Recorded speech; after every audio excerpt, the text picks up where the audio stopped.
श्री ज्ञानदेव तुकाराम पंढरीनाथ भगवान की जय. माऊली ज्ञानेश्वर महाराज की जय. हरे राम राम राम हरे हरे, हरे कृष्ण कृष्ण कृष्ण हरे हरे. ज्ञानेश्वर यांनी जे निरूपण केलेलं आहे ते आपण बघणार आहोत. श्रीमद मृत्युर्ध्यो जन्म मृत्यश्च तस्माद परिहार्यर्थे न तो शोचिर्मुहर्षी. यावरती भगवद्गीता आपल्याला जे सांगते आहे त्यावरती मराठीमध्ये भावार्थ दीपिकेमध्ये संत ज्ञानेश्वरांनी जे निरूपण केलेलं आहे ते असं आहे. उपजे ते नासे, नाशिले ते पुनरपी दिसे, हे घटिका यंत्र जैसे परिभ्रमेगा. आणि यावरती पुन्हा परत त्यांनी म्हणजे 59 ते 63 असं निरूपण केलेलं आहे. त्या ओव्या दिलेल्या आहेत.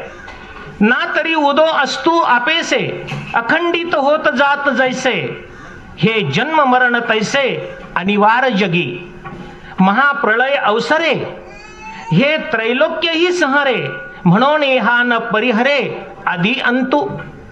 तू जरी हे ऐसे मानसी, तरी खेदू का करीसी, काय जाण तुची नेनसी धनुर्धरा.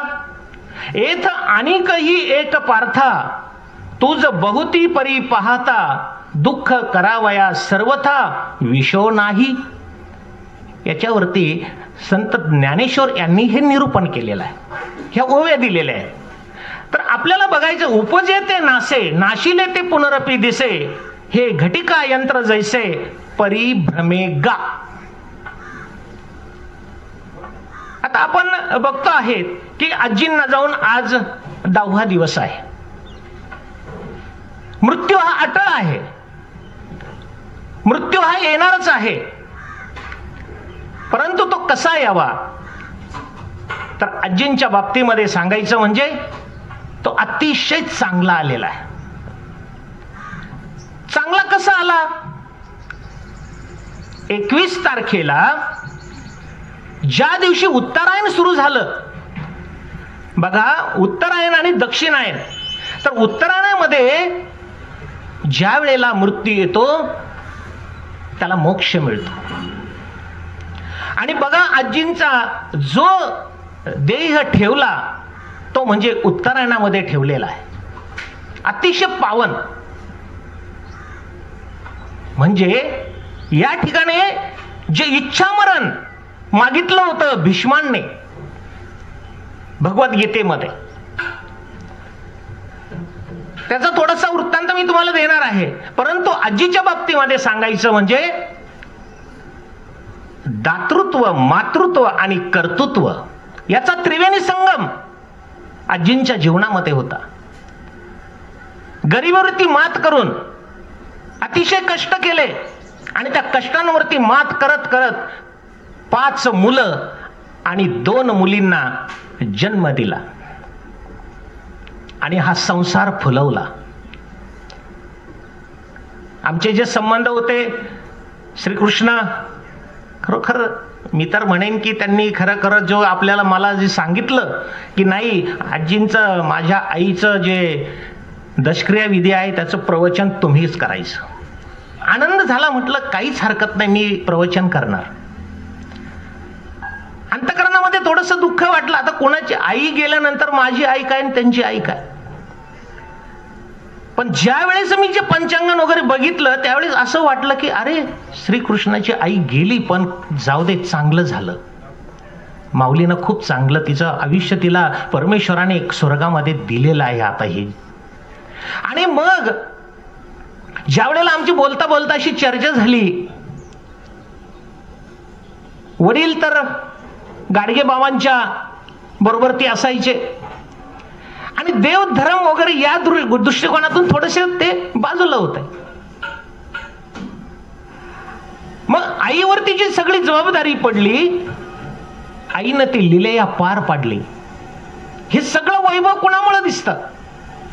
हे सगळं जे वैभव निर्माण केलं ते आजींना निर्माण केलं, या मुलांवरती संस्कार केले आणि कष्ट, दातृत्व, मातृत्व, श्रम प्रतिष्ठा, आलेल्या गेलेल्यांना चहा पाणी, आदरातिथ्य त्यांचं करणं, ही सगळी शिकवण सुनांना दिली, नातवंडांना दिली, मुलांना दिली, सर्व घराला दिली. आणि म्हणून त्या वागण्यामध्ये अतिशय प्रेम आहे त्यांच्या. ही चारी सगळी भावंड ज्यावेळेला आम्ही एकमेकांशी ज्यावेळेला चर्चा करतो त्यावेळेला असं जाणवतं की अरे खरंच ही माणसं कशी घडली. आणि ज्याला गरिबीची जाणीव असते तो किती श्रीमंतीमध्ये आला ना की तो त्या ठिकाणी नम्रच असतो. आणि ती नम्रता मला या सर्व कुटुंबामध्ये बघायला मिळाली. असं मी सांगत होतो की उत्तरायण, मग उत्तरायणामध्ये ज्या वेळेला मृत्यू येतो म्हणजे हे देह आपल्याला सोडून जावं लागतो. ज्याप्रमाणे आपलं जुनं वस्त्र आहे ते आपण सोडतो आणि नवीन वस्त्र धारण करतो, हे नवीन वस्त्र धारण करतो त्याचप्रमाणे हा जीर्ण झालेला देह हा सोडून ज्या वेळेला नवीन वस्त्र ज्याप्रमाणे आपण धारण करतो त्याप्रमाणे खऱ्या अर्थानं आत्मा हा नवीन शरीरामध्ये प्रवेश करतो. आत्म्याला मरण नाहीये. या ठिकाणी हरिभक्त परायण बाबांचं आगमन झाले, मला वाटतं पुढे येऊन बसा ना बाबा, या ना पुढं. त्यांची खुर्ची एक पुढं आणा तिथं, हा एक खुर्ची आणा. आणि जे पुरुष मंडळी तिकडे बसलेले तुमच्या चरणावरती नमस्कार करून असं सांगतो की थोडं पुढं जर आले तर बरं होईल, मलाही थोडा आनंद वाटेल. थोडस पुढं आले तर चांगलं होईल. अंकुश नाना या ना पुढं, या ना, या पुढं या. कमीत कमी पारमार्थिक याच्यातली मंडळी पुढे आली तर आनंद वाटतो. ठीक आहे, आपण प्रपंचामधले आहोत, आपण काही चला चाललंय, हा नाही असू द्या ना, पण इथं आम्ही सावलेलंच आहे ना. तर यावं पुढे, हा पाठीमागे ठेवा, तिथंच ठेवा पाठीमागे माऊली, हा ठेवा मागे, हा. तर मी सांगत होतो की उत्तरायणामध्ये मृत्यू आल्यानंतर तो पवित्र असतो आणि उत्तरायणामध्ये यावा अशा पद्धतीनं श्रीमद भगवत गीतेमध्ये त्याचा उल्लेख आहे. आणि म्हणून मी आता थोडासा प्रवेश श्रीमद भगवत गीतेमध्ये करणार आहे. ज्या वेळेला भगवत गीता ही सांगितली गेली श्रीकृष्णांनी अर्जुनाला, श्रीकृष्ण आणि अर्जुन यांचा हा संवाद आहे. आणि या संवादामध्ये खरं तर या भगवद्गीतेचा जन्म झालेला आहे. सगळं मूळच त्याच्यात आहे. आणि मग ज्या वेळेला युद्ध सदृश्य परिस्थिती निर्माण झाली, 5 पांडव आणि 100 कौरव. आता ही कथा बाकीचे सगळे तुमच्या बरेचसे वाचनामध्ये गेलेले आहेत, त्याची पारायण झालेली आहेत. पंडूराजा असेल, भीष्म असेल, विदुर असेल, या सगळ्या गोष्टी आपल्या माहिती आहेत. त्यांचा जन्म कसा झाला, काय झाला, हे सगळ्या गोष्टी आहेत. मग ज्या वेळेला पंडूराजा, धृतराष्ट्र आणि विदुर, आता तिघही भाऊ, परंतु धृतराष्ट्र मोठा, परंतु जन्मताच अंध. पंडूराजाला देखील शाप मिळाला होता, पांढरा फटक असणारा हा पंडूराजा, पण पुण्यशील सगळे. विदुर हा थोडासा वेगळा होता म्हणून त्याला थोडस बाजूला ठेवलेलं होतं त्यांनी, म्हणजे त्याला राज्य चालवण्यासाठी काही सांगत नव्हते, फक्त दोघांमध्ये होतं. परंतु अंध असलेला धृतराष्ट्र परंतु मोठा आहे आणि पंडूराजा हा एकदम पुण्यशील आहे, सगळ्या गोष्टी आहेत.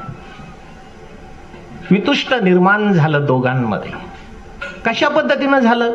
101 पुत्र धृतराष्ट्राला झाले, म्हणजे गांधारी आणि धृतराष्ट्र, आणि पंडूराजाला 5 मुलं झाले.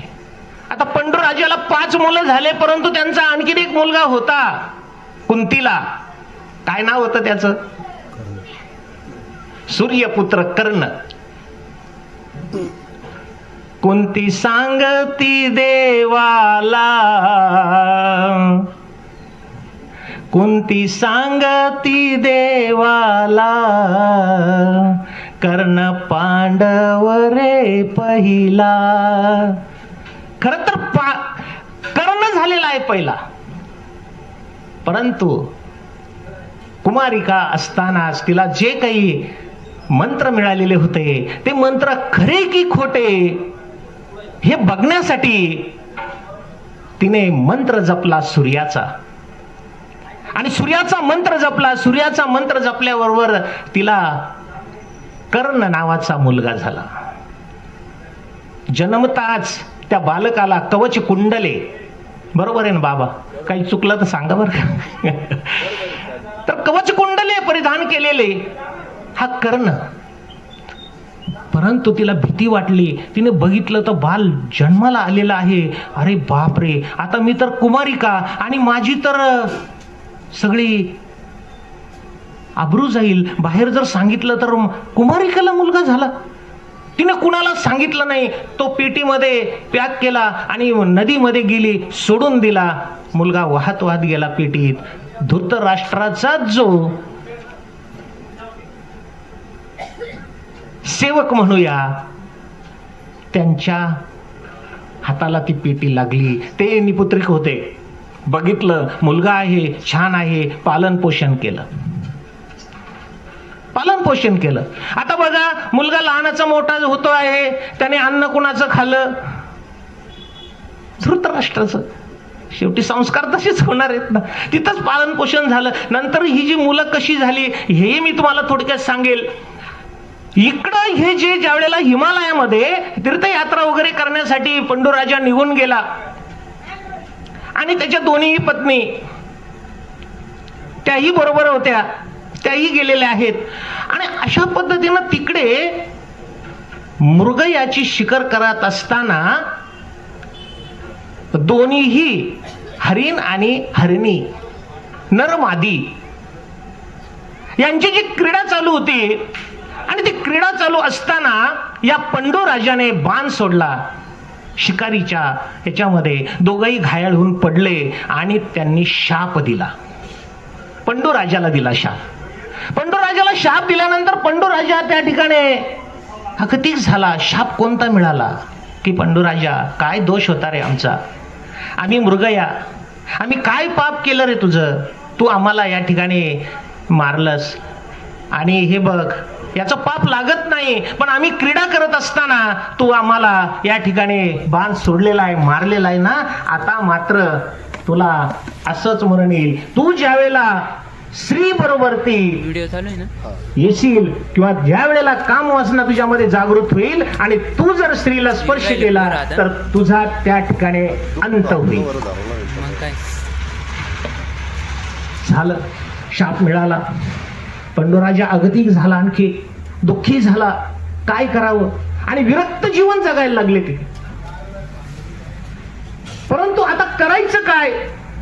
मग पंडूराजाने एक दिवशी दोन्ही पत्नींना सांगितलं की हे बघ, माद्री पण होती आणि कुंती म्हणे, एक बघा, आता काहीतरी एखाद्या ब्राह्मणांना तुम्ही रतिदान मागा आणि मुलं बाळ वगैरे होण्यासाठी आता नियोजन करावं लागेल. कारण तशाच पद्धतीनं जन्म धृतराष्ट्र, पंडूराजा वगैरे यांचे झालेले आहेत.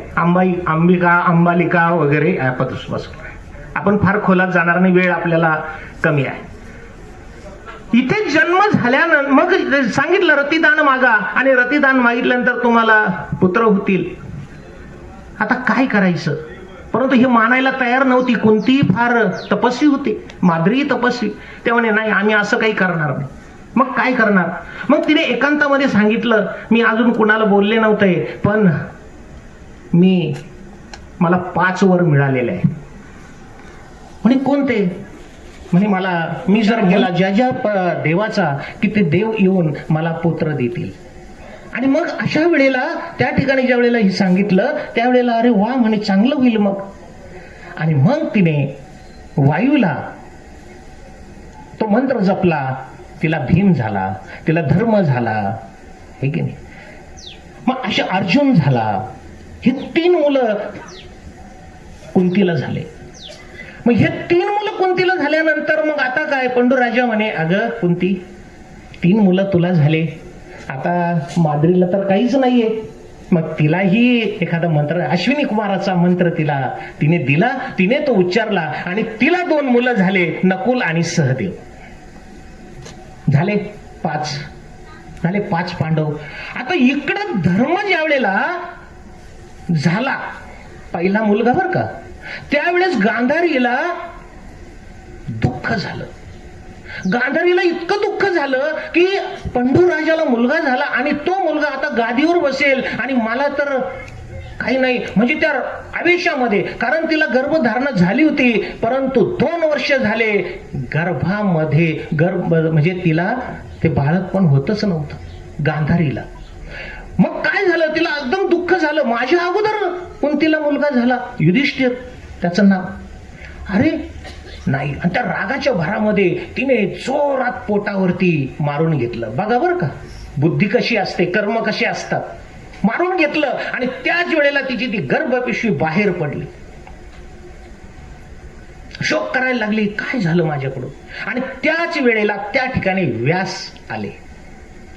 व्यास आल्यानंतर त्यांनी बघितलं आणि गांधारी शोक करायला लागली. गांधारी शोक करू नको, काही हरकत नाहीये, थांब. आणि त्यांनी ती पिशवी घेतली. ती पिशवी घेतल्यानंतर त्यांनी सांगितलं, हे बघ, आता हे अंगुष्ठासारखे जे काही गर्भ होते, तुला 101 होतील, तर 100 मुलं होतील आणि मुलगी होईल. तिचं नाव दुःशाला आहे. दुर्योधन, दुःशासन वगैरे वगैरे हे नाव मग सगळे आहेत ते, पण एवढे 3 तुम्हाला सांगतो मी. दुर्योधन, दुःशासन, कारण रामायणच यांच्यामुळं घडलं, आणि दुःशाला ही 101वी मुलगी. तुला होतील म्हणे मुलं, परंतु त्यासाठी काय करावं लागेल. त्यांनी सांगितलं 101 कुंड तयार केले. 101 कुंड तयार केले. अंगुष्ठासारखे जे काही गर्भ होते त्या कुंडांमध्ये, प्रत्येक कुंडामध्ये ते टाकले आणि त्यामध्ये त्यामध्ये मध आणि दूध टाकून अभिमंत्रित करून ते सगळे कुंड झाकून ठेवले आणि सांगितलं गांधारीला 1 वर्षाने एका कुंडातलं बाळ काढायचं. 1 वर्ष झालं. 1 वर्ष झाल्यानंतर त्या कुंडातलं बाळ जेव्हा तिने काढलं, तेजपुंज बाळ. आता ते व्यासानेच अभिमंत्रित केलेलं ते तेजपुंज बाळ त्यावेळेस निघालं. त्यावेळेस निघाल्याबरोबर इकडे कोल्हेकोई सुरू झाली. कुत्रे ओरडायला लागले, कावळे ओरडायला लागले, गिधाड, आणि भयानक चित्र निर्माण झालं. आणि मग त्याची जन्माची कथा त्या ठिकाणी ब्राह्मणांनी सांगितली की हा तुमचा कुल नाश करणारा मुलगा जन्माला आलेला आहे. परंतु पुत्र प्रेमामुळे अंध झालेला हा धृतराष्ट्र मानलं नाही. याच्यावर काय उपाय करावा लागेल. मग ते उपाय करणारे ते काही प्रयोग केले, असो ते केले प्रयोग, परंतु शेवटी दुष्ट बाळ जन्माला आलं. म्हणजे कुंडली आपली जी सांगते ना जन्म वेळ, तर त्यावेळेला हे विचित्र चित्र निर्माण झालं होतं एकदम पृथ्वीवरती. आणि त्याच वेळेला सांगण्यात आलं की हा मुलगा दुष्ट जन्माला येईल, कुल नाश करणारा ठरेल. परंतु त्याच्यावर काही उपाय केले, काही ग्रहांची पूजा केली आणि ते बालक वाढवलं. त्यानंतर 1 महिन्याने एकेका कुंडातून 1 बाळ जन्माला आलं. असं 100 मुलं आणि 1 मुलगी, 101 झालं. बरोबर. आता हे म्हणजे धृतराष्ट्राला इकडं ही झाली, इकडं ही 5 मुलं झाली. परंतु हा सतत दुष्ट असल्यामुळे, दुर्बुद्धीचा असल्यामुळे त्याने अतोनात छळ केला. हा सगळा छळ आपल्याला भगवद्गीतेची ज्या वेळेला कथा आपण ऐकत असाल, श्रवण करत असाल, त्यावेळेला निश्चितपणे आपण ऐकत असाल, आपल्याला माहिती आहे, ज्ञात आहे, असं समजूया आपण. हा भाग पुढे चालला आणि मग ज्या वेळेला युद्ध सदृश्य परिस्थिती की मग सुईच्या टोकावर मावेल एवढंही राज्य तुम्हाला देणार नाही वगैरे ह्या प्रतिज्ञा झाल्या सगळ्या. आता आपण सांगत येत होतो की भीष्म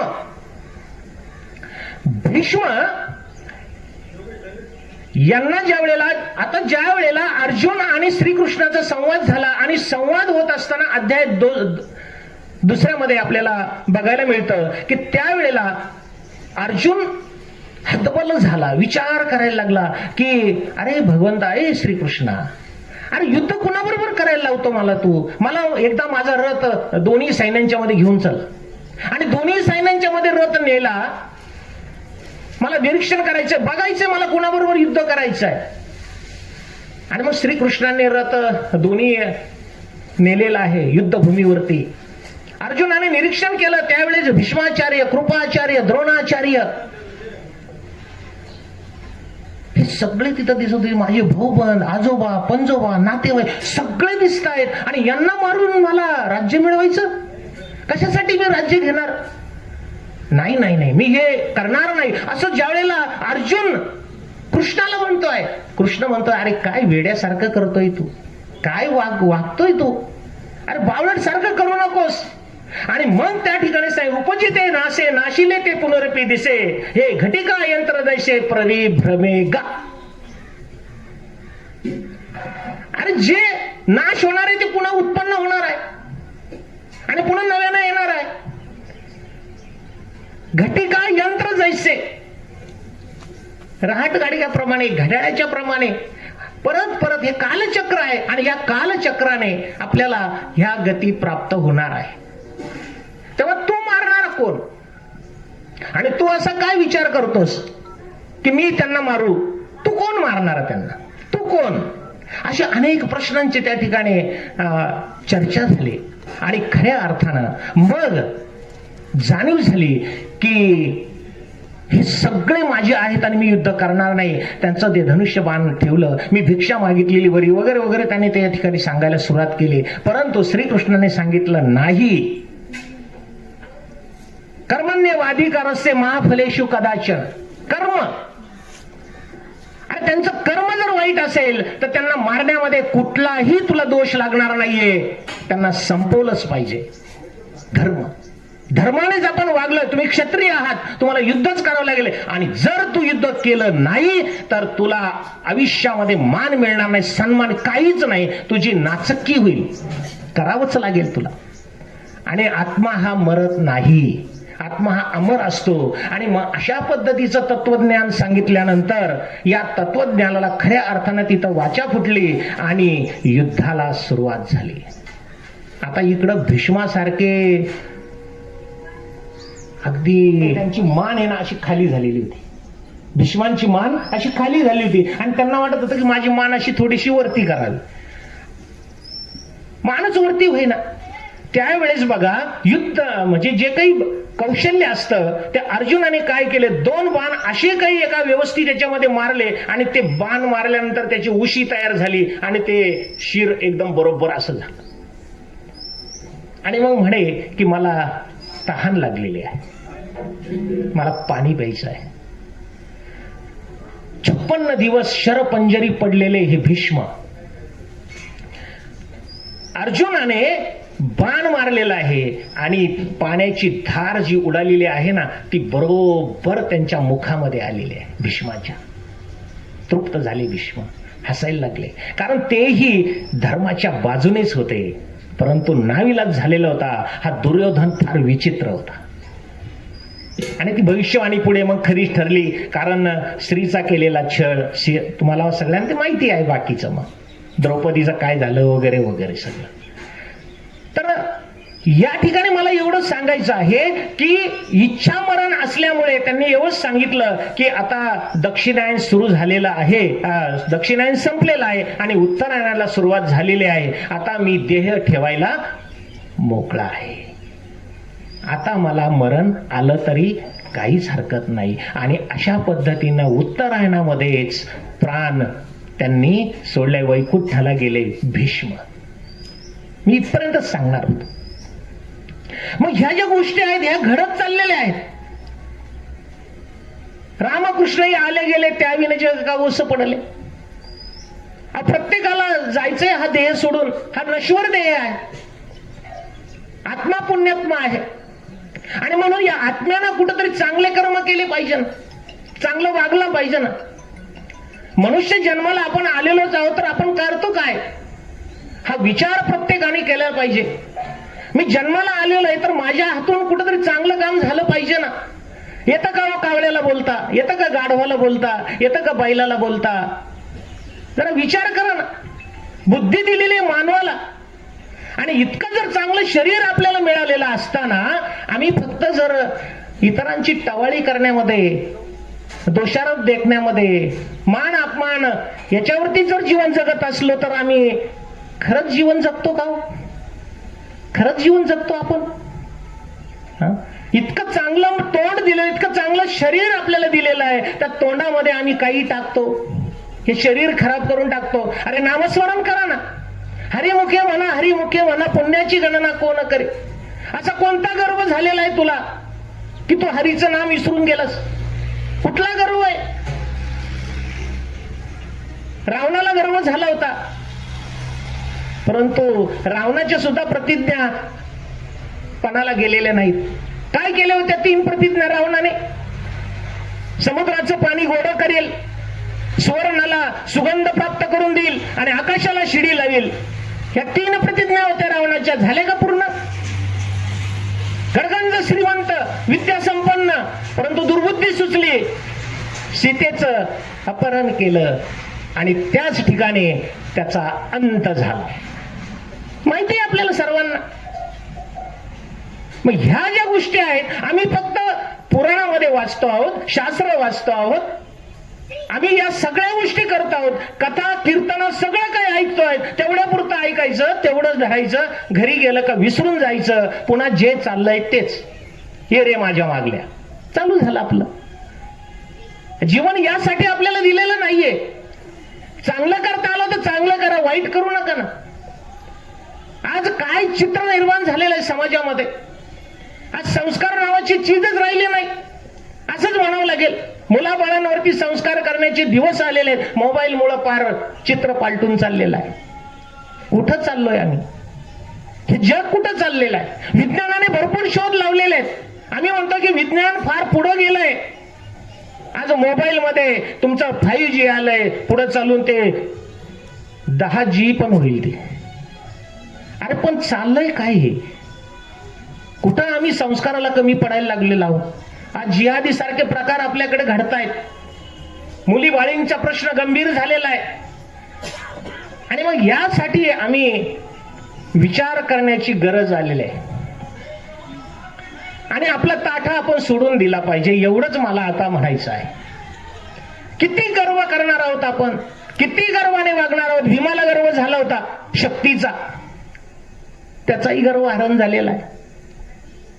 एका मरकटाची शेपटी, आणि ज्या वेळेला तो जायला आला त्यावेळेस सांगितलं उचल तुझ्या हाताने, नाही उचलली त्याला.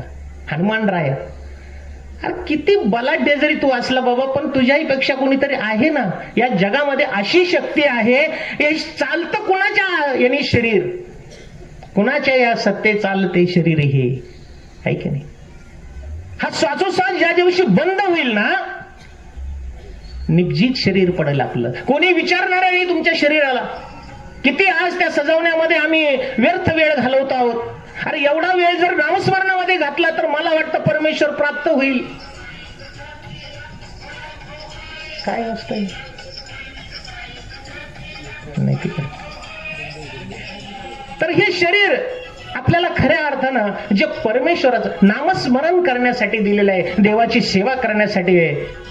मातृवत परदारेषु परद्रव्येषु लोष्टवत आत्मावत पुरभोचेषु सर्व पश्यतीश पश्यती. अरे माझ्या आत्म्याप्रमाणे दुसरा आत्मा आहे हे का आम्ही जाणत नाहीये? आणि जाणला पाहिजे. माझा आत्मा जसा आहे ना तसा मुंगी आणि ब्रह्म इथपर्यंत जे आत्मे आहेत ना सगळे सारखे आहे हो. पण साऱ्या गोष्टी अगदी विचित्र प्रमाणे चालू झालेल्या आहेत. आम्ही फक्त ऐकतो आणि ह्या कानाने ऐकायचं, ह्या कानाने सोडून द्यायचं, अशा पद्धतीचे विचार आपले सर्वांचे चालू झालेले आहेत. आणि म्हणून आलायच ना आपण जन्माला, 84 योनी फिरून आलेलो आहोत आपण. हा मानव जन्म मिळालेला आहे, दुर्मिळ जन्म आपल्याला मिळालेला आहे. कशासाठी मिळाला? परमार्थ, परमेश्वराचं नामस्मरण करा, चिंतन करा आणि चांगलं काम करा, धार्मिक काम करा. हे मात्र आमच्याकडून घडतच नाहीये, अतिशय कमी प्रमाणामध्ये घडत आहे. आम्ही फक्त दुसऱ्यांचे दोष बघण्याकडे आमची दृष्टी लावलेली आहे. म्हणून ना एकच या ठिकाणी मला म्हणायचं आहे की मानाचं जे ओझं आहे ना, गाठोडं ते डोक्यावर ठेवायचं आहे आणि नामस्मरण करत आपण पुढे चालायचं आहे. कोणी किती अपमान केला, कोणी नावं ठेवली, काही घेणं नाही हो. तुकाराम महाराजांना किती त्रास झाला. संत ज्ञानेश्वर महाराजांना किती त्रास झाला. या गोष्टी ज्या वेळेला आम्ही पाहतो, जेव्हा कथा पुराणांमध्ये आम्ही ऐकतो, मग आम्ही आमच्यामध्ये का बदल करून घेत नाही. हा बदल आपण करून घेतला पाहिजे.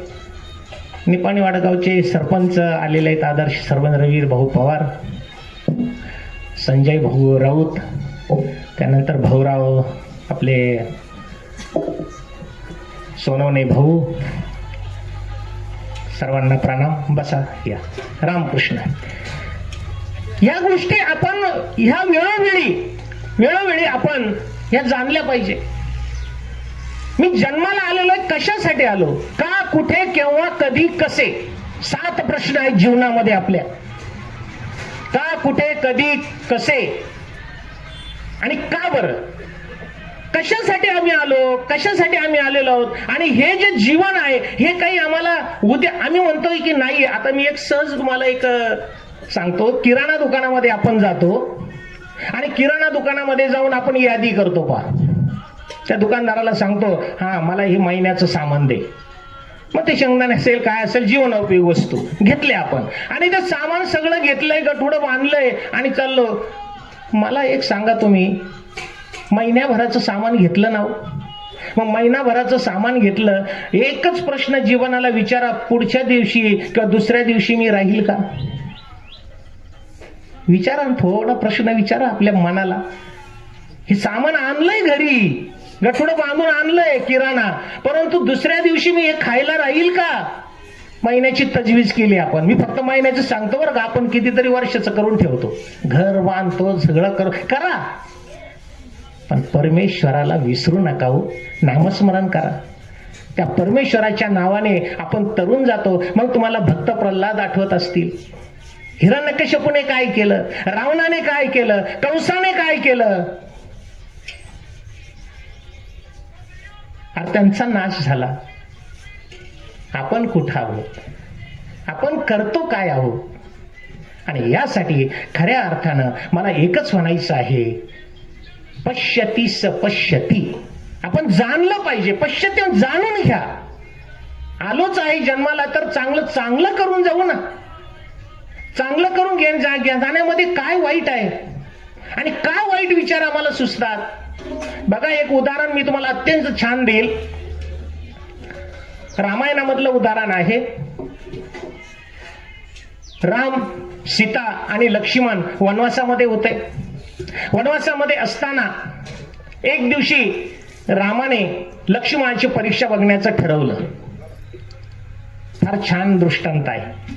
एवढं जरी घरी घेऊन गेलात ना तरी मला वाटतं माझं प्रवचन यशस्वी झालं. रामाने लक्ष्मणाची परीक्षा घेण्याचं ठरवलं आणि काय केलं. लक्ष्मण भैया, हा बोला, मला एक प्रश्न विचारायचा रे तुला. विचारा भैया. मला एक प्रश्न असा विचारायचा आहे, अरे तुझी भाऊजाई कशी दिसते रे. बघा बर का, प्रश्न फार छान आहे. आपल्या रोजच्या जीवनातला प्रश्न आहे. तुझी भाऊजाई दिसते कशी. त्यावेळेला लक्ष्मण भैया कुठलाही मागचा पुढचा विचार न करता उत्तर दिलेला आहे. ना जानामी नुपुरे, ना जानामी कुंडले, नुपुरे जानामी नित्य पादाभिवंदनात. उत्तर दिलं, ना जानामी नुपुरे, नुपुरे ताभिजानामी नित्य पादाभिवंदनात. लक्षात आलं असेल तुमच्या. नुपुरे, कुंडले, तिचे अलंकार, तिचं मुख मी जाणत नाही.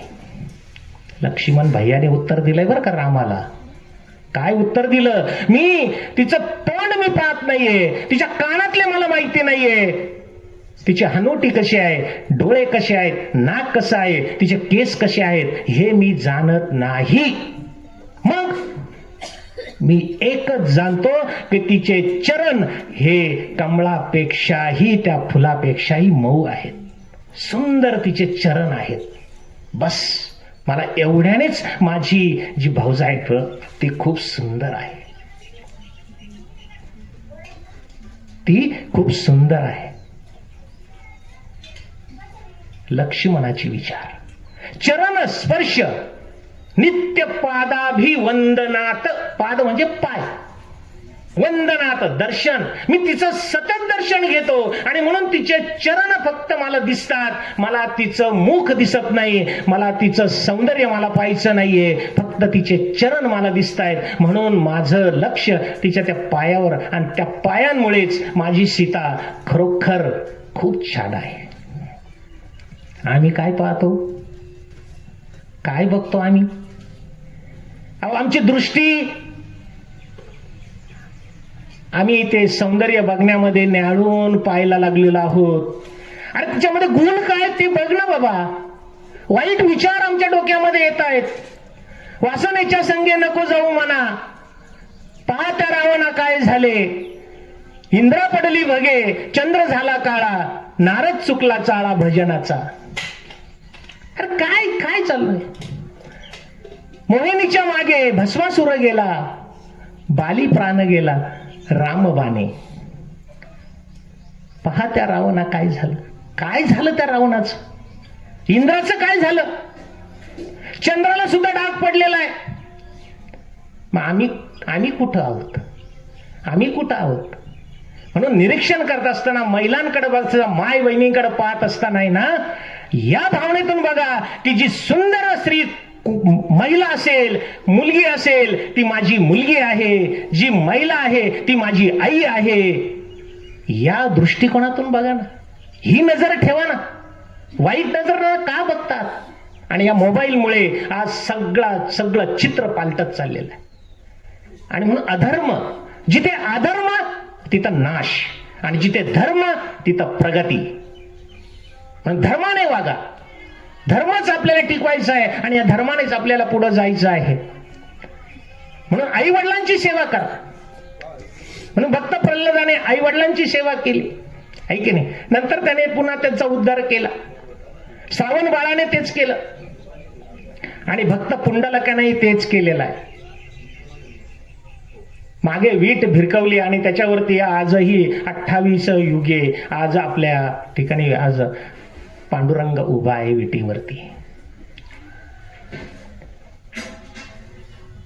माय बाप हेच दैवत आहे आणि आई वडील हेच दैवत आहे. आपल्याला त्यांनी जन्म दिला आणि म्हणून ह्या माऊलीने जन्म दिलेल्या या 5 मुलांना, 2 मुलींना, एक अधिक परिवारामध्ये कन्या आहे, एक ढोरमारे परिवारामध्ये कन्या आहे. ही 5ही मुलं, त्यामध्ये एक मला वाटतं स्वर्गवासी आहेत आणि 4 भाऊ एका विचाराने वागतात. नाती पंतू हे सगळं कुटुंब जर बघितलं तर 25-30 जणांचं कुटुंब आहे. या माऊलीने संस्कार केले आणि त्या संस्कार करून हे कुटुंब वाढवलं. अत्यंत आनंदामध्ये सर्व जीवन जगत असताना शेवटी कालपरत्वे हे सगळं आहे. आई बाप केवळ काशी, तेने न जावे तीर्थाशी. काही गरज नाही तीर्थ करण्याची आपल्याला. मजा आजा करायला जातात, वाऱ्यांमध्ये निघाले, दिंड्यांमध्ये निघाले, ठीक आहे, माहिती आहे आम्हाला. अरे पण आई वडील काय करतात?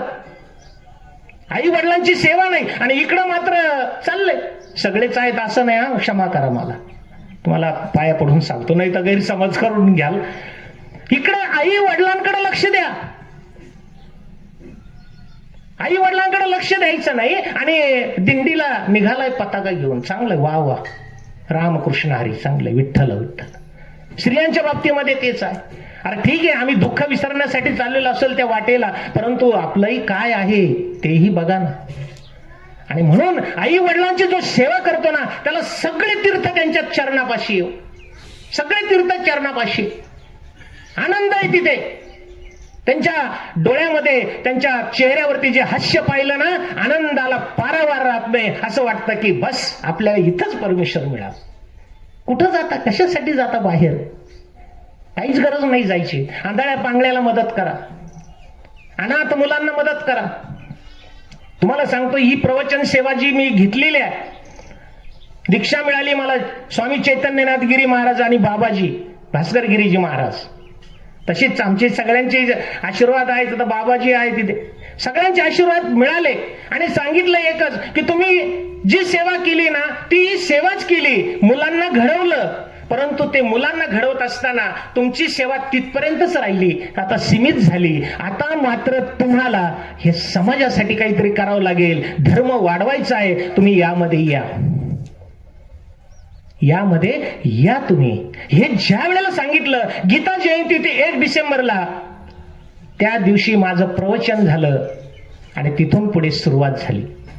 सांगायचं तात्पर्य एवढंच आहे, आलोय ना जन्माला, देवाने मला चांगलं ठेवलेलं आहे, माझा आवाज चांगला ठेवला, माझे हातपाय चांगले ठेवले, मला कुठलाही आजार जर ठेवला नाही, मला मग देवाचं नामस्मरण करायला काय जीव जातो? पैसा भरपूर आहे, पेन्शन आहेत आम्हाला. आता काही जण बोलता बोलले झालं व ते सेवानिवृत्त झाले आणि लागले आता महाराज झाले. अरे बरोबर आहे, बोला, तुमचं तोंड आहे, बोलणार आहे तुम्ही, आम्हाला माहिती आहे ते. ज्ञानेश्वर महाराजांना सोडलं नाही, संत तुकाराम, जगद्गुरु तुकाराम महाराजांना सोडलं नाही, आम्हाला सोडतील का? कोणी सोडणार नाहीये, बोलायला लागलेले. अरे कोण तो विष्णू राऊत लागला प्रवचन करायला, अगोदर काय केलं ना आता काय करतो? अरे काय केलं अगोदर, काय केलं? काय आई वडिलांची सेवा केली, जग गेले जन्माये ओनी काय केले, जन्माये ओनी काय केले, जन्माये ओनी काय केले. रात्र चाललेली, आयुष्य चाललेलं आहे, सगळं काही चाललेलं आहे आपलं, आणि जन्माला आपण आलेलो आहोत, तर जन्माला येऊन आपण करतो काय? हाच मोठा प्रश्न आहे. आणि सगळ्यात जर महत्वाचं असेल जीवनामध्ये सत्य काय? सत्य एकच आहे की मृत्यू अटळ आहे. मृत्यू अटळ आहे. प्रत्येक दिवस आपण मृत्यूच्या वाटेने निघालेलो आहोत, परंतु मृत्यूचं नाव काढलं की आम्हाला वाईट वाटतं, आम्हाला दुःख होतं. आणि हा तर मृत्यू अटळ आहे. प्रत्येक क्षण आपण त्याच्या वाटेने निघालेलो आहोत. कुठं येईल, कसा येईल, काही सांगता येत नाही. प्रत्येकाला ठरवून दिलेलं आहे आयुष्य. कुणाला 20 वर्षाचं आहे, कुणाला 50 वर्षाचं आहे, कुणाला 60 आहे, कुणाला 90 आहे, कुणाला 100 आहे. ज्याला त्याला ज्याचं त्याचं आयुष्य. पण देव त्यांच्यावरती येऊन देत नाही. भगवंत हा इतका हुशार आहे की तो त्याच्यावरती कधीच येऊन देत नाही. तो फक्त एकच करणार आहे, याने त्याचा मृत्यू झाला, त्याने त्याचा मृत्यू झाला, त्याने त्याचा. वार्धक्याने मृत्यू होणं सगळ्यात चांगलं. पण आज तरुण मुलं चाललेली आहेत. का चालली ही तरुण मुले? नीतिमत्ताच राहिलेली नाही, विचार राहिलेले नाहीत, अविचाराने वागायला सुरुवात केलेली आहे. चांगल्या शरीराचा नाश करायला लागले, व्यसनाधीन व्हायला लागलेत मुलं. शाळकरी मुलग व्यसनाधीन व्हायला लागलेले आहेत. ज्या वेळेला विद्यालयामध्ये त्याच वेळेला लक्षात यायचं, थोडस तिकडे जातो तर त्या बॅग मध्ये अक्षरशः मुलांच्या पुड्या निघतात. बरं त्यातच निघू द्या, पण दारूच्या बाटल्या निघायला लागले बाबा. 4 मुलं पकडले ते, मी त्या दारूच्या बाटल्या त्यांच्या पिशवी नाही ते वडिलांनी सांगितली, ते तशीच आली घरी शाळेमध्ये. अरे वडिलांनी सांगितली आणि मग द्यायचं लक्ष नाही राहिलं, तू शाळेत घेऊन आला. 4 मुलं त्याने नासवली, एका मुलाने 4 मुलं नासवली. असं करता करता एकदा लस पांगली की लागली. तेव्हा आपण कुणाची संगत करतो हेही फार महत्वाचं आहे. तेव्हा मला या निमित्ताने एकच सांगायचं आहे की संगत चांगली करा. ढेकणाच्या संगे हिरा जो बंगला, संगत कोणाची करावी? हिरा तर फार छान आहे, परंतु संगत त्याला ढेकणाची मिळाली, नाश पावला, पाणी होऊन जातं त्याच. हा बंद तो बरोबर आहे. काय जीवनात काय आहे? म्हणून जर आपल्याला जायचं असेल परिसर संगे जा. परीस जर मिळाला तर त्याचा आपल्याला स्पर्श झाला, परिस्पर्श आपण त्याला म्हणतो.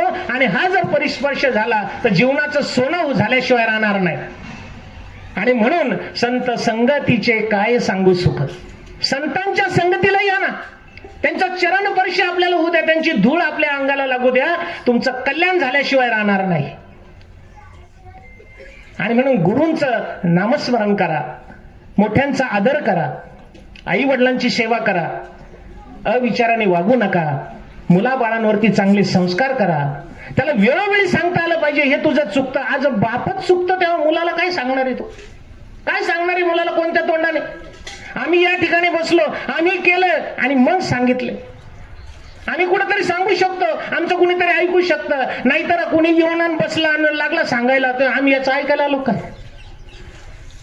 पण विचार तुमचे तसे असले तर तुम्ही सांगू शकाल, अन्यथा कुणीही कुणाला आज सांगू शकत नाही. कुणी कुणाचा मान मर्यादा किंवा एक ठेवतच नाही.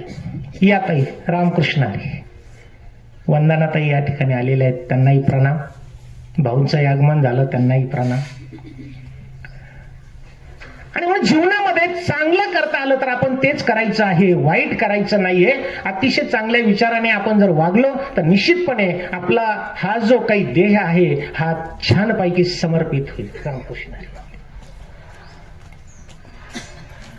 आणि म्हणून गर्वाने आपण वागायचं नाहीये. कुठला दिवस कसा येईल हे काही सांगता येत नाहीये. आणि अत्यंत चांगलं मानवा आला तसा जाणार, मानवा आला तसा जाणार. दोन दिसांची रंगत संगत, दोन दिसांची नाती, मानवा आला तसा जाणार.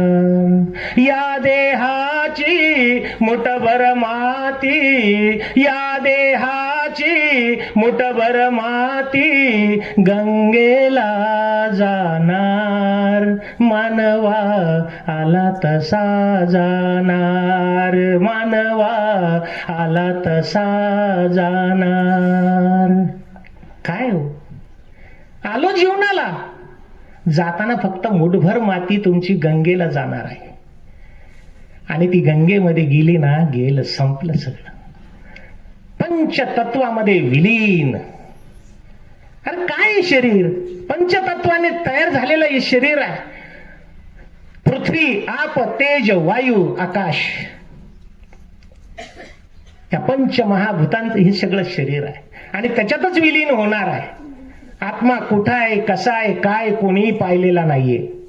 त्याला मरण नाहीये. फक्त हे जीर्ण झालेलं वस्त्र आपल्याला सोडून द्यायचं आहे, म्हणजे हा देह सोडून द्यायचा आहे आणि आत्मा निघून जातो आहे. फक्त आता थोडासा प्रवेश मी आता शेवटच्या ह्याच्यात करतो बाबा.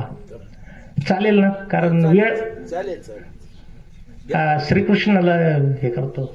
चालेल का? हा, कारण नाही तर म्हणायचे लय लांबवलं सरांनी. तसं नाही. एक थोडासा प्रवेश आता जातो आहे, थोडा पुढे घेतो आहे. धुंदली, तिचा मुलगा धुंद आणि गोकर्ण. उत्तर क्रिया, दशक्रिया विधी का करावा. थोडासा प्रवेश आता इकडे घेऊ. हा द्वंद आणि गोकर्ण, ज्यावेळेला त्या ब्राह्मणांना पुत्र नव्हते, त्यांनी सांगितलं की पुत्र प्राप्ती व्हायला पाहिजे. तर हा द्वंद एक झाला आणि दुसरा होता गोकर्ण. तर गोकर्णच का झालं, हे बघा कर्मावरून नावं पडतात बरं का, कर्मावरून नावं पडलेले आहेत. आता हा द्वंद जो होता हा थोडासा वाईट विचाराचा होता, दुर्बुद्धीचा होता. आणि गोकर्ण जो होता ना, गोकर्ण का जन्माला आला ते मी सांगतो थोडं. की त्या एका ऋषीने त्यांना एक फळ दिलं, हे फळ खा आणि हे फळ खाल्ल्यानंतर तुम्हाला जो मुलगा प्राप्त होईल ना तो अतिशय छान होईल. तिने काय केलं, आता स्त्रिया फार लगेच विश्वास ठेवत नाही बरं का. बहिणीला फोन, आईला फोन, मला हे असं असं दिलं, करू का नको का. तिकडून सांगितलं काय कोणावर विश्वास ठेवते म्हणे, याला कुठं काही खरं असतं का, विज्ञान कुठं चाललं, तू कुठं चालली. आणि तिने काय केलं, ते फळ घेतलं तसं फेकून दिलं. ते फळ गायीने खाल्लं, ते फळ गायीने खाल्लं. गायीने खाल्ल्यानंतर गायीला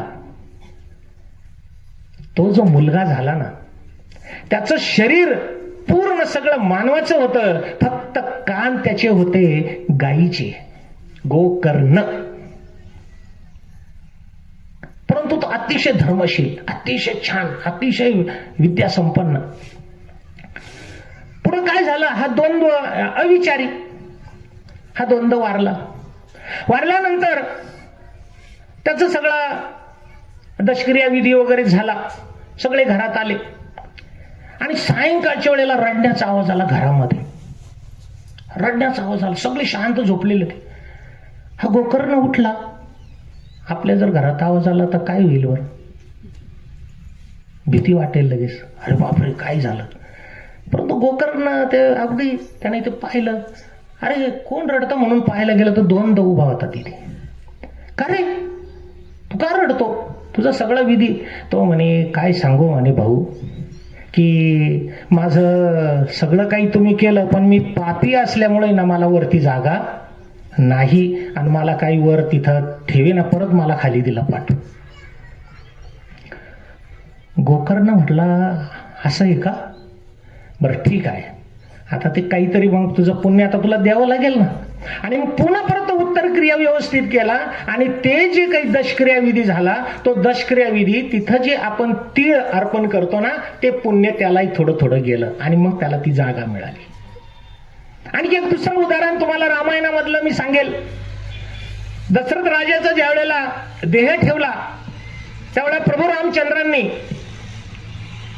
गयेला उत्तर क्रिया केली आणि त्या गयेमध्ये ज्या वेळेला ती क्रिया करत असताना तो पिंड वगैरे सगळे तयार केले आणि ते पिंड तयार केल्यानंतर प्रभू रामचंद्र म्हटले की सीतामय्या आता एक कर, तू हा पिंड आहे ना हातामध्ये ठेव, कारण खाली ठेवता येत नाही, तो तुझ्या हातामध्ये घे. आणि मी आलोच नदीवरून. आणि ते तेवढ्या वेळामध्ये तो पिंड त्या सीतामाईने हातावर घेतला. प्रभू रामचंद्र गया त्या नदीमध्ये गेले आणि तिथं गेल्यानंतर त्यांनी हातपाय वगैरे धुतले आणि तिकडून माघारी फिरले. परंतु ते जात असताना, ते बरेचसे अंतर जात असताना एक घटना अशी घडली. घटना काय घडली बघा. त्याच वेळेला दशरथ राजाचा हात वरती आला. दशरथ राजाचा हात वरती आला आणि तो हात असा त्यांनी केला सीतामाईकडे. आता त्यांनी सांगितलं तुझ तो पिंड आहे ना माझ्या हातावर ठेव. आता सीतामाया एकदम हे झाली आणि तिने तो पिंड त्यांच्या हातावर ठेवला आणि तो हात गुप्त झाला, भूमीमध्ये गेला. गेल्यानंतर प्रभू रामचंद्र तिकडनं आले. प्रभू रामचंद्र आल्यानंतर त्यांनी बघितलं हे पिंड कुठं आहे. अहो आत्ताच ना म्हणे सासरे बुवाचा हात वरती आला राजांचा आणि त्यांनी सांगितलं की तो पिंड माझ्या आता हातावर दे, पावन झालं, आता मी अंतर्धान म्हणजे व्यवस्थित झालं क्रिया. याला पुरावा काय? बरोबर आहे. आता प्रभू रामचंद्र ते डायरेक्ट सीतामायला याला पुरावा काय? हात वरती आला त्याच्यावर तू पिंड काहीतरी केलं, तू आधीला तो बाजूला टांग करत, तुला राग असला पाहिजे, 14 वर्ष वनवास, हे काहीतरी तू करते. ती म्हणे नाही हो, अहो खरंच झालं असं, पण कोणीच नव्हतं ना, मग याला पुरावा काय? मग पुरावा काय म्हटल्यानंतर बघा बरं का, पुरावा काय म्हटल्यानंतर तिने सांगितलं हे काय नदी आहे ना, तिने लगेच त्या नदीला त्या ठिकाणी बोलवलं. कारण तेवढी तपस्वी होती. सीताने बोलवल्याबरोबर देवी आली. पांढरं शुभ्र वस्त्र धारण केलेलं, केस मोकळे, अगदी त्या ठिकाणी ते अंतर्धान पावले आणि तिने नमस्कार केला प्रभू रामचंद्राला, सीतामयेला. माई का बोलवलं? अगं काहीच नाही, आमचं हे असं झालं ना, आता दशरथ राजांचा हात वरती आला, त्याच्यावरती मी त्यांच्या हातावर पिंड दिला, त्यांनी मला असं म्हटलं, तू बघितलं ना. तिने दोघांकडे पाहिलं, तिने सांगितलं हे बघ, मी माझं काम करत होते, मी वाहत होते, मी माझ्या कामात, मला काहीच माहित नाही तू काय करीत होती आणि काही नाही. झालं. सीतामाया तिथे खजील झाली. सीतामायाने परत इकडं तिकडं बघितलं तर नदीच्या अगदी त्या हिरवळीमध्ये कपिला गाय चरत होती. कपिला गाय त्या ठिकाणी चरत असताना तिने तिला बोलवलं, ए कपिले इकडे ये ना, माझ्यावर एक प्रसंग ओढवलेला आहे, सांग ना तू प्रभू रामचंद्रांना की मी इथला घडलेला प्रसंग. कपिला गाय आली, तिने दोघांनाही नमस्कार केला आणि कपिला गाईने सांगितलं हे बघ, मी माझा चारा खात होते, मी तिकडं लांब होते, मला काहीच माहिती नाही तू काय करत होती आणि काय नाही, मला काही माहित नाही. झालं तीही. आता प्रश्न पडला, सीतामाई एकदम हे व्हायला लागली. पण वटवृक्ष त्या नदीच्या कडेला होता. तिने आहे ना एक वटवृक्ष आहे, त्यांना बोलवते, हे वटवृक्ष राजा ये ना इकडे, यांना सांग ना प्रभू रामचंद्रांना. वटवृक्ष आला त्या ठिकाणी, त्याने नमस्कार केला दोघांनाही आणि सांगणारे. मग त्याने हात जोडले आणि प्रभू रामचंद्रांना सांगितलं की मी पाहिलं. काय बघितलं? मी पाहिलं की दशरथ राजाचा हात वरती आला, त्याच्यावरती पिंड सीतामाईने ठेवला आणि हात पुन्हा परत गेलेला आहे. मी पाहिलं माझ्या डोळ्याने. आणि मग त्या ठिकाणी प्रभू रामचंद्र आनंदी झाले. आणि मग सीतामाईने शाप दिला त्या नदीला. शाप असा दिला, इथून 1 किलोमीटर तू अदृश्य होशील. आजही जर गयेला तुम्ही गेलात ना, 1 किलोमीटर त्या ठिकाणी फक्त रीती आहे बाबा, गुप्त आहे नदी आणि पुढे जाऊन ती वाहते. आजही सत्य. हा बघा, गेलात तुम्ही तर निश्चित जा गयेला. तिथं 1 किलोमीटर अंतरावरून ती नदी गुप्त आहे, खालून नदी वाहते. शाप खरा ठरलाय सीतेचा. दुसरा शाप दिला गाईला. तू खोटं बोललीस ना, तू तोंडाने खोटं बोललीस ना, या पुढच्या काळामध्ये तुला कधीही पुढून पवित्र मानलं जाणार नाही. तू पाठीमागून पवित्र राहशील. तू तोंडाने खोटं बोलली ना, तू अपवित्र. म्हणून गायीचं दर्शन आपण सगळेजण कुठून घेतो? पाठीमागच्या बाजूने घेतो. आपण गायीला पुढून दर्शन घेतच नाही. आणि तू नरकडी वगैरे भक्षण करशील. तुला किती गो घास वगैरे खाऊ घातला तरी तू कुठं जाशील? तू घाणच खाशील. झालं तोही शाप. राहिला एक, वटवृक्ष आला. आणि वटवृक्षाला त्या ठिकाणी सांगितलं की ए वटवृक्षा, तू सत्य बोलला ना, सतत हिरवागार राहशील. आणि तुझ्या खालीची जी माती असेल ना, ती अशी असेल की आरोग्यदायक राहील. म्हणून आजही वटवृक्षाखाली जर तुम्ही गेलात ना, तिथली जी माती आहे ना, ती जर अंगाला लावली त्वचा रोग वगैरे होत नाही, होतच नाही आणि होणारच नाही. हे आशीर्वाद मिळाले तिथे. आता तिसरा एक तुम्हाला एक दृष्टांत देतो आणि माझ्या वाणीला पूर्णविराम देतो. एकच फक्त. आता काकस्पर्श का घालावा 10वा? का करावा 13वा? का करावं वर्ष श्राद्ध? हे पुढे पुढे मी सांगणारच आहे, परंतु वेळे अभावी अगदी थोडक्यात सांगतो आता, कारण अभ्यास त्या दृष्टिकोनातून चालू आहे बाबा, तुमच्या आशीर्वादात. हो. तर काकस्पर्श, इंद्राचा मुलगा जयंत. काय झालं?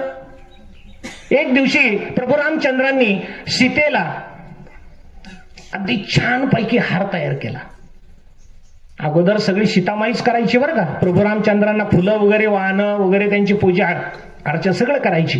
परंतु असा प्रसंग घडला की एक दिवशी त्यांच्या स्वतःच्या हाताने सुंदर फुलं तोडून आणली, इतका छान हार बनवला आणि सीतामय्याच्या गळ्यात घातला. आहा हा हा, काय रूप, काय त्या देवीचं रूप, त्या साध्वीचं रूप, ते बघण्यासारखं झालं. इतकी प्रफुल्लित दिसायला लागली बाबा, इतकी सुंदर सीतामय्या. आणि प्रभू रामचंद्र एकदम असे प्रफुल्लित झाले, तिच्याकडे बघायला लागले. अरे वा, काय तुझं रूप, काय लावण्य बास. आणि हे पाहिलं इंद्राच्या मुलाने जयंतने, स्वर्गातून पाहिलं त्याने. आणि जे त्याने रूप घेतलं कावळ्याचं, बघा बरं का, कावळ्याचं रूप घेतलं. आणि तो आल्यानंतर त्याने काय केलं? सीतामय्याच्या पायाला जखम केली, टोच मारली. ती टोच मारल्यानंतर कोमल पाय, जे मी तुम्हाला अगोदर सांगितलं लक्ष्मण भैयाचं उदाहरण, नहा जानमी नुपुरे नुपुरे तो अभिजानामी नित्य पादाभिवंदनात, या पायाला स्पर्श त्या कावळ्याने केला. प्रभू रामचंद्रांना राग आला आणि प्रभू रामचंद्रांनी त्या कावळ्याकडे बघितलं आणि धनुष्यबाण लगेच काढला. तेवढ्यामध्ये नारद मुनी आले. नाही नाही नाही, असं करू नका म्हणे, तो आपल्याच पक्षातला आहे. काय बोलता म्हणे तुम्ही? अहो, तो इंद्राचा मुलगा आहे म्हणे, झाली त्याच्याकडून चूक, पण आता माफ करा त्याला. अरे पण मी आता हा बाण काढला, हा रामबाण आहे, आणि मग हे बाण लावलेला होता, मग पण आता हा बाण माघारी घेता येत नाही, धनुष्य एकदा लावला म्हणजे तो सोडावाच लागतो. त्यांनी सांगितलं, हे बघा, सोडू नका, तो बाण तसाच राहू द्या, मग काही ठिकाणी उल्लेख आला दर्भाची काडी आली, काही ठिकाणी बाण आला. मग प्रभू रामचंद्राने ती काडी घेतली आणि ती काडी फेकली. ती फेकल्याबरोबर त्या जयंतचा डोळा म्हणजे त्या कावळ्याचा डोळा फुटला, एकाक्ष झाला. एकाच डोळ्याने त्याला दिसेल, त्याची नाचक्की झाली. तुला आता कुठंच मान नाही, तुझा स्पर्श कुठंच तुलाही नाही. पण मग तो शेवटी हात जोडायला लागला, पाय पडायला, हे बघा ओ प्रभू रामचंद्र, तुम्ही परमेश्वर आहात, ठीक आहे जे काय, पण मला आता उपवर द्या काहीतरी. आणि मग त्या ठिकाणी उपवर त्याला दिला की हे बघ, तुला 3 ठिकाणी मान राहील. 3 ठिकाणी मान. ऐकतोय बघा, तो आवाज देतोय, म्हणजे प्रवचन आपलं यशस्वीच्या मार्गाकडे आहे. तर बघा, त्या ठिकाणी तो जो एकाक्ष झाला, एक डोळा फुटला, तेव्हापासून 2 डोळ्याचा कावळा अद्याप नाही, अद्याप दिसणार नाही, दिसणारच नाही, काळाच रंग आहे. आता बघा, मग त्याला त्या ठिकाणी दिले कोणते 3 दिले, तर त्याला सांगितलं हे बघ, दशक्रिया विधीच्या दिवशी तुला सुग्रास अन्न खायला मिळेल, म्हणजे तो पिंड, आणि त्या पिंडाला स्पर्श केल्यानंतर बाकीच्यांना अन्नदान मिळेल, अन्न खाऊ घाल किंवा खाता येईल. पहा बरं का, इतर वेळेला तो जे काही भक्षण करतो ते आपल्याला सगळ्यांना माहिती आहे, मी माझ्या तोंडाने नाही सांगत, तुम्हाला माहिती आहे. पण त्या पिंडाच्या वेळेला सुद्धा त्याने स्पर्श केल्यानंतर तरच तो मोक्ष मिळाला असं आपण समजतो. हा वर दिला तिथे त्या कावळ्याला. नंतर दुसरा 15वाडा जो आपण म्हणतो पितृपक्ष, त्या पितृपक्षामध्ये आपण पितरांना जेवायला बोलवतो, आपण काव खाव करतो आणि मग ते तिथं ठेवतो. ते आता एक आपण घास म्हणतो ते एक घेतो. तिसरा एक वर दिला आणि मग त्यावेळेस सांगितलं की तुला श्राद्धाच्या वेळेला सुद्धा तुला मान राहील. आणि अशा पद्धतीनं कावळ्याची त्या ठिकाणी हे झाली. उत्तर क्रियामध्ये त्यालाच मान आहे. ह्या गोष्टी ज्या आहेत ह्या आपण पुराणाच्या याच्या माध्यमातून आपण पाहतो आहोत. असो, जे काही आपण या ठिकाणी बघितलं, उपजे जे नासे नाशिले पुनर्पी दिसे, हे घटिका यंत्र दैसे परिभ्रमे गा, ही ज्ञानेश्वर महाराजांच्या ज्ञानेश्वरीतील ओवीवरती आपण विषयांतर केलं. बोलिले लेकरे वेडी वाकुडी उत्तरे, करा क्षमा अपराध महाराज तुम्ही सिद्ध. तर या न्यायाप्रमाणे आपण सर्वांनी या बोबडिया बोला ऐकून घेतलेला आहे. सूर्यापुढे काजव्याने किती चमकावं, आणि म्हणून जे काही मला अवगत होतं ते आपल्यासमोर मांडण्याचा प्रयत्न मी या ठिकाणी केलेला आहे. आपण सर्वांनी या ठिकाणी प्रवचनरूपी सेवा ही माझ्याकडून ही घडली, ती करून घेण्यामध्ये खरं तर वाटा श्रीकृष्ण बडाक यांचा आहे. त्यांनी सांगितलं की नाही सर, तुम्हालाच प्रवचन करावं लागेल. म्हटलं काहीच हरकत नाही, तुमची आई काय माझी आई काय, मी करणार. आणि अशा पद्धतीनं ही प्रवचन सेवा या ठिकाणी माझ्याकडून संपन्न झालेली आहे. यासाठी माधव केशव बडाक दुःखांकित आहेत, प्रकाश केशव बडाक, जगन्नाथ केशव बडाक, श्रीकृष्ण केशव बडाक आणि अमोल शिवाजी बडाक नातू आहेत, हेही दुःखांकित झालेले आहेत. त्याचबरोबर 2 कन्या आहेत आईंना, संगीता बाळासाहेब ढोरमारे, निकिता शशिकांत अधिक खानापूरकर, हेही दुःखांकित आहेत. त्याचबरोबर ती नातू आहेत, पंतू आहेत, सगळा परिवार आहे, मित्र परिवार आहेत. आपण सर्वजण या ठिकाणी आलेला आहात.